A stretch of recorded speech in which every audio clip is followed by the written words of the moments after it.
रामायण का प्रसंग। किसी ने बड़े कमाल की बात कही है कि मिट्टी के मटके की कीमत और परिवार की कीमत सिर्फ बनाने वाले को पता होती है, तोड़ने वाले को नहीं। नमस्कार दोस्तों, मैं आज आपके लिए बहुत ही सुंदर रामायण का प्रसंग लेकर हाजिर हूँ, तो आप लोग ध्यान से सुनिए और पसंद आए तो लाइक, कमेंट और शेयर जरूर करें, और चैनल पर नए हैं तो इसके बाद बेल आइकन को जरूर दबाएं और इसे सब्सक्राइब कर लें। रामायण एक छोटी सी कथा, एक प्रसंग है जो बहुत ही कम लोगों ने सुना है।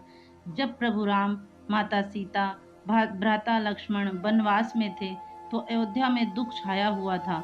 और एक देर रात्रि जब माता कौशल्या अपने महल के कक्ष में विश्राम कर रही थीं, तो उन्हें आवाज सुनाई दी कि कोई ऊपर है, उनके कक्ष के ऊपर महल की छत पर टहल रहा है। एक दो बार उन्होंने ध्यान नहीं दिया, लगा कि शायद ऐसी ही कोई आवाज सुनाई दी होगी। लेकिन जब वह ध्वनि लगातार आ रही थी, तो माता कौशल्या ने देखने के लिए गईं कि ऊपर कौन टहल रहा है।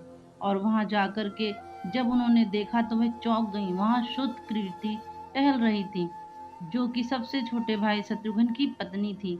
माता कौशल्या ने पूछा कि सब ठीक तो है, परेशान तो नहीं हो?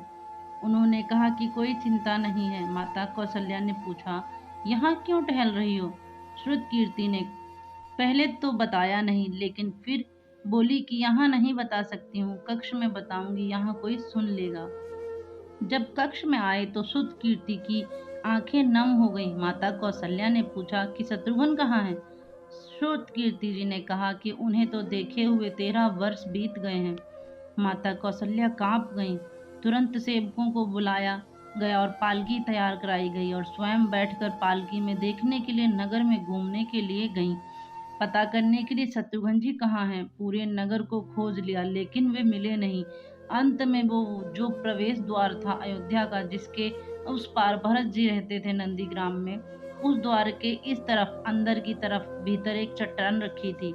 उसी जहां पर एक युवक जो उस चट्टान का सिरहाना बना करके लेटा हुआ था। अंधेरा छाया हुआ था, दिख नहीं रहा था कि कौन है, लेकिन माता कौशल्या को लगा कि यही शत्रुघ्न है। जब वहां पहुंचे तो देखा वाकई में वहां शत्रुघ्न जी उस चट्टान के सिरहाने लेटे हुए थे। माता कौशल्या ने उन्हें जगाया तो अचानक से वो बोले प्रणाम करके कि माता, आप यहाँ क्यों चली आई? किसी को भेज दिया होता, मैं स्वयं आ जाता। सब ठीक तो है महल में? माता कौशल्या ने कहा, सब ठीक है, लेकिन तुम यहाँ क्या कर रहे हो शत्रुघ्न? शत्रुघ्न जी चरणों में प्रणाम करके आंखें नम करके बोले, मेरे पिताजी स्वर्ग सिधार गए, बड़े भैया वनवास में हैं, भाभी यानी मेरी माता वनवास में है, भ्राता लक्ष्मण भी वनवास में, और तो और यहाँ तक कि भ्राता भरत भी सब कुछ त्याग करके कुटिया बना करके नंदीग्राम में है। क्या विधाता ने सारा सुख, सारा वैभव, सारा धन, ये संपत्ति, ये साम्राज्य समृद्धि मेरे लिए छोड़ गए हैं? क्या यह महल सिर्फ मेरे लिए, मुझे यहाँ रहने के लिए भेजा गया है? इस महल में क्या ये सिर्फ मेरा है? जब मेरे परिवार के सभी सदस्य त्याग करके वन में हैं, तो मैं यहाँ सुख से कैसे भोग सकता हूँ? मुझे महल में एक क्षण भी नींद नहीं आती है, वहाँ रुका नहीं जाता है माता। मैं तो प्रति रात्रि हर रात्रि यहाँ आता हूँ, यहाँ चट्टान में अपने प्रभु की भक्ति करते मुझे थोड़ी सी नींद आ जाती है। मुझसे महल में रुका नहीं जाता, मुझे वो महल सुहाता नहीं है। मैं बार बार विधाता को कहता हूँ कि मुझे वनवास क्यों नहीं मिल गया।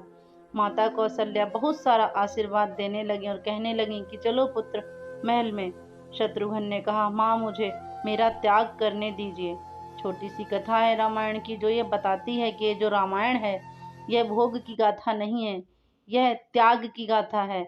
यहाँ एक दूसरे के प्रति प्रतियोगिता चल रही है कि त्याग के मामले में परिवार को अगर संभालना है, सहेजना है, साथ रखना है, तो कई बार त्याग करना पड़ता है अपनी इच्छाओं को, अपनी लालसाओं को, तभी परिवार को आगे आप ले जा सकते हैं। तो दोस्तों, आपको ये रामायण का प्रसंग कैसा लगा? कमेंट करके जरूर बताइएगा, चैनल को सब्सक्राइब करिएगा। धन्यवाद।